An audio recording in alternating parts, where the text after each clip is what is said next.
Co-presented by Vimal. बोलो जुबान केसरी.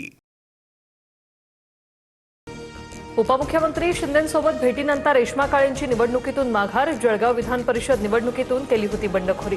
नाशिकनंतर महायुतीतलं जळगावातील बंडही शमलं. रोहित पवारांच्या अन्नत्याग आंदोलनाचा दुसरा दिवस. कृषी मंत्री भरणेंकडून रोहित पवारांना सोमवारी चर्चेचं निमंत्रण. तर सरकार शेतकऱ्यांच्या सरसकट कर्जमाफीचं आश्वासन देत नाही तोवर आंदोलन सुरूच ठेवणार, रोहित पवार ठाम. उद्धव ठाकरे उद्या मातोश्रीवर खासदारांची बैठक घेणार. ऑपरेशन टायगरच्या पार्श्वभूमीवर या बैठकीला महत्त्व. ठाकरेंचे खासदार शिंदेंच्या संपर्कात असल्याचा शिंदे सेनेचा दावा. कांदा उत्पादक शेतकऱ्यांना मोठा दिलासा. कांदा खरेदीचा दर आता 16.50 रुपये प्रति किलोवर. आजपासून नवे दर लागू होणार.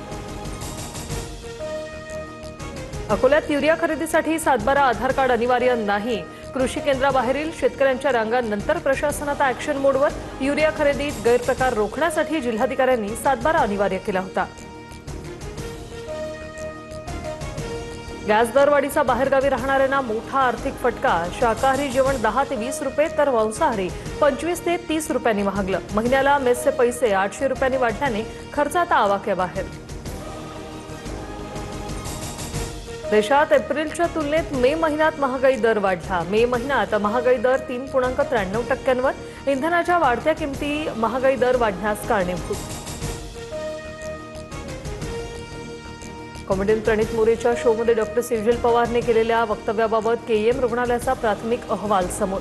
आक्षेपार्ह असंवेदनशील वक्तव्य केल्याचा ठपका. आज सेजलच्या आईवडिलांना रुग्णालयात बोलावून कारवाईबाबतचा निर्णय दिला जाणार. अवैध गुटखा विक्रेत्यांवर मकोका अंतर्गत कारवाई होणार. अन्न आणि औषध प्रशासन आयुक्त तुकाराम मुंडे यांचा इशारा. औषध खरेदीसाठी रुग्णालय बळजबरी करू शकत नाही. एफडीएचे आदेश जारी. इस्लामाबादी शस्त्र भारताविरोधात हल्ल्यासाठी वापरली, पण भारताने कधीही युरोपच्या सुरक्षेला धोका निर्माण केला नाही. 3 भारतीयांच्या मृत्यू प्रकरणात परराष्ट्र मंत्री एस जयशंकर यांनी पाश्चात्य देशांना सुनावलं. पंतप्रधान मोदी 6 दिवसांच्या परदेश दौऱ्यावर. आजपासून 18 जूनपर्यंत फ्रान्स आणि स्लोव्हिकियाचा दौरा करणार. परराष्ट्र मंत्रालयाचे सचिव सीबी जॉर्ज यांची माहिती. एसटी प्रवास करणाऱ्या महिला आणि ज्येष्ठ नागरिकांना एनसीएमसी कार्ड बंधनकारक. परिवहन मंत्री प्रताप सरनाईक यांची घोषणा. अधिक पारदर्शकता आणि डिजिटल व्यवहारांना चालना देण्यासाठी 1 ऑगस्टपासून नवे नियम.